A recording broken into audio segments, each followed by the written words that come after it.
Our final speaker is Adrian Fine. And Adrian Fine is a retired academic and kidney specialist with publications on medical ethics issues.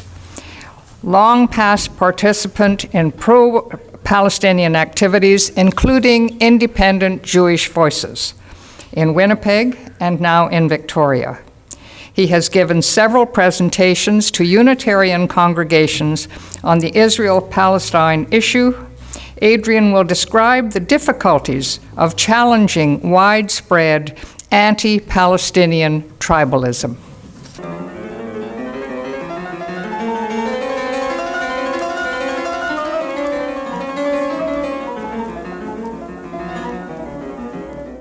Ladies and gentlemen, let me quote some of the openly expressed views of a man I know quite well. For him, criticism of Israel is either anti-Semitism or a defense of terrorism. He defended the legality of disproportionate military response in Gaza, and he opposed criticism of Israel for killing children by arguing that it was impossible on the basis of age to determine that a victim is not a terrorist. Now, all of this is pretty typical of unfettered support for Israeli policies. Could this be said by a Canadian Jew? Of course it could. From a Canadian Jewish lawyer? For sure. From a Canadian Jewish lawyer who specializes in human rights? Really?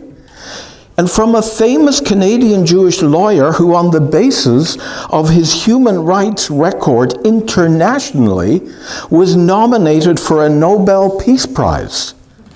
You've got to be joking. No, I'm not. Such is the hypocrisy generated when we allow tribalism to overrule reason.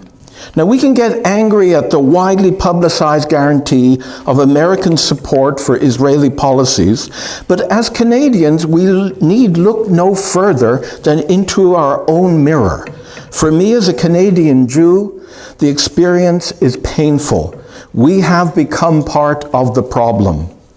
Now, I'd like to start by exploring with you what's happened to the Jewish soul since the great Rabbi Hillel said that the meaning of the entire Torah could be summarized by the golden rule of not doing to others as you would not wish done for yourself. The essence of Jewish life has been born of nearly 2,000 years of insecurity, ghettoization, persecution, and a sense of distinctiveness. From this evolved our togetherness, a striving for education and social justice, and a sense of charity for the less fortunate. These positive effects produced a vibrant, creative, and empathetic culture, and often an identification with those people in similar situations. For example, the prominent Jewish involvement in the civil rights movement in the States and the anti-apartheid movements. The negative effects, though, were a chronic distrust of outsiders and strong, almost paranoid tribalism. The creation of the State of Israel placed Jews for the first time ever in control of their own destiny. Lo and behold, these negative attributes became prominent features of our behavior. Israel, with the strong and essential support of diaspora Jews, has been for decades the only country in the world practicing colonization, and the only self-proclaimed Western-style democracy who practices or supports overt racism against millions of non-citizens under its control. Collectively, we as Jews seem to behave no differently than other previous colonizing powers. Our historical distinctiveness has dissipated. Now, a major justification for Israel and its occupation policies is that the land, as per the Bible, belongs to the Jews. But most people do not know that virtually all Orthodox religious leaders in the 40s strongly opposed the establishment of the State of Israel on biblical grounds.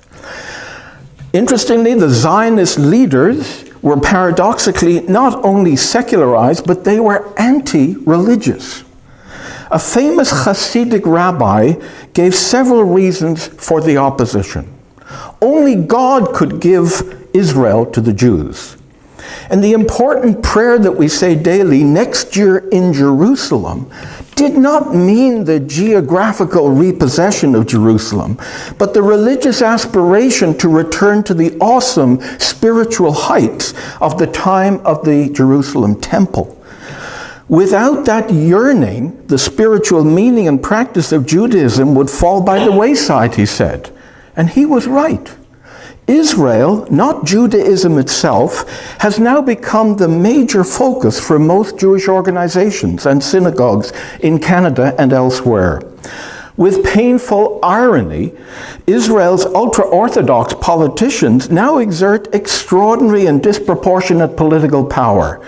It is amazing how even theological precepts can be sacrificed on the altar of tribalism and power.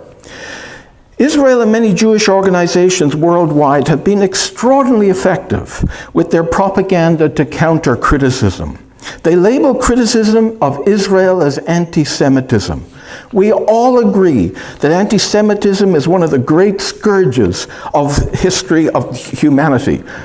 But hundreds of thousands of Jews worldwide disagree with Israeli current policies.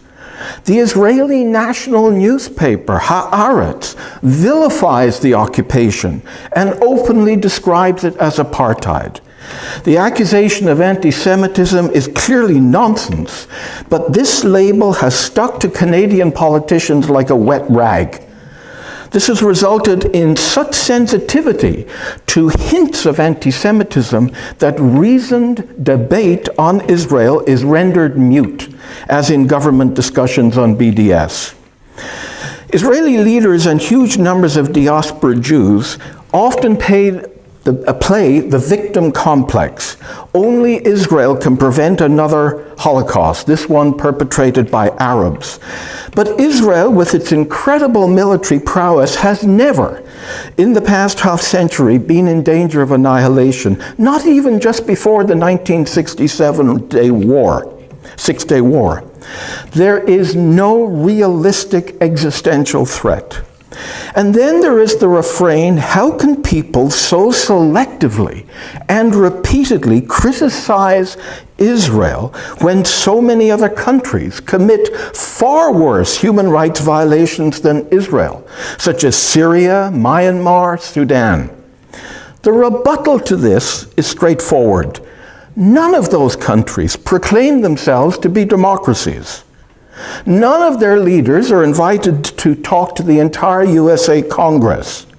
None of them make specialized electronic and military goods that many other countries want to buy, and none of them receive per capita the largest foreign aid package in the world. Israel is unique. It is, as it proclaims, a Western-style democracy, but not for its Palestinians, and it should be called out on that. So why, in spite of the overwhelming evidence of wrongdoing, do North American politicians not only refuse to condemn Israel, but give constant, almost obsequious support? Now, in America, it's very easy to see why.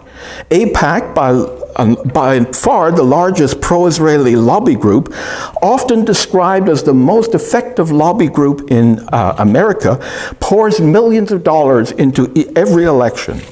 AIPAC interviews all new congressional candidates, and like the NRA, will pour dollars into the opposing candidates' campaigns if they don't like the answers.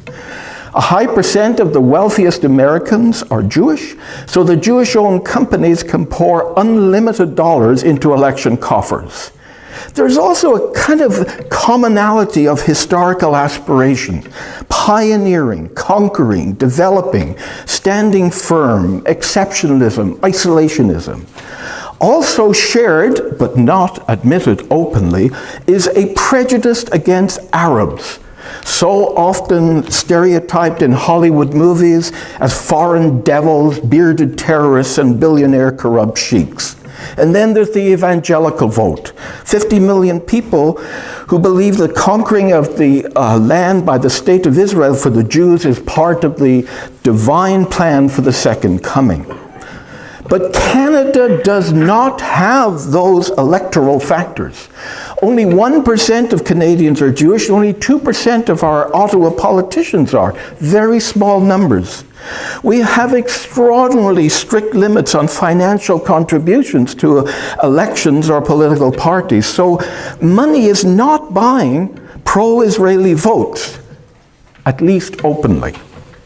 Our percent of evangelicals is half of what Americans, of half the Americans, and a la mode Canadian, they're too polite to be involved in polemics. I can only come up with suppositions to explain the overwhelming Canadian political support from Israel, in spite of each party's platform proclaiming protection of human rights wherever they are threatened. Canada's had a truly shameful record of anti-Semitism. We let in virtually none of the many thousands of European Jews pleading in distraught letters to the Canadian government to be allowed to enter Canada to escape Nazism. We turned away a boatload of Jewish refugees. Jews were not free to purchase property or go onto beaches in certain neighborhoods in Canada, mainly Ontario and Quebec, or to enter freely into our universities up until the second half of the 20th century. So Canada won't allow itself to be seen critical of Israel, mistakenly conflating this with anti-Semitism, perhaps as some kind of contrition or oversensitivity leading to overcompensation for its anti-Semitic past. Some of our influential politicians are very close to the evangelical mode: Harper, Kenney, Scheer. The concentration of urban Jews into certain areas can affect individual MPs' actions. There was undoubtedly a connection between Mulcair disallowing any member of his party to criticize Israel and the fact that he represented a large Jewish constituency in Montreal. An interparliamentary Canada-Israel group has been operational for years. Its specific mandate is to promote greater friendship and goodwill with Israel. Several members have had fully paid trips to Israel. No minutes of this group are available for public scrutiny. And by the way, two of the MPs on that, Rankin and Garrison, are from Victoria. The Centre for Israel-Jewish Affairs, Canada's leading lobby group, refuses to release details of its $8 million annual budget. So all I can surmise is that behind the scenes, some very influential people are able to influence Canadian foreign policy on Israel. And these may well be the same hidden forces that are responsible for the remarkable pro-Israeli bias in most of our media. The results of these shenanigans are not widely known, but they are shameful. Canada was the only UN Security Council member to vote against a Gaza ceasefire. Canada, for its first time, lost its bid in 2010 to be on the UN Security Council, almost certainly on account of its avid and one-sided support of Israel.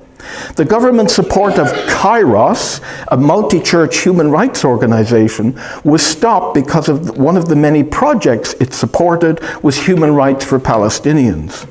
Canadian funding contributions to UN Relief and Works Agency were discontinued because of its support for Palestinian refugees.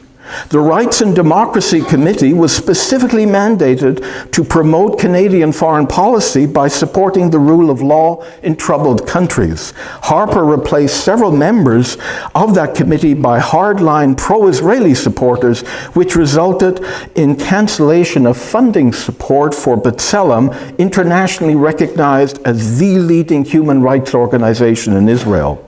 Canada Revenue continues to allow tax-exempt status to the Jewish National Fund, JNF, the major international fundraiser for Israel, in spite of its own rules that this status will not be accorded if the charitable benefits are not shared by the entire population. The mandate for the JNF, the major seller of Israeli land for development, specifically only sells to Jews. So finally, on a very miserable personal note, I've given lots of talks talks over the years, or arranged talks on this issue, and I have a pathetic confession to make. I genuinely believe I have not changed the mind of a single pro-Israeli fellow Jew. Not one. And my sense of futility is frequently fueled by stark news headlines, exemplified by me referring back to the Nobel Peace Prize. Let me read you a couple of quotes. I must identify with whatever Israel does, even its errors. And Gaza's besieged residents are worshippers of death cults. Now, was that from that human rights lawyer that I mentioned at the beginning? No.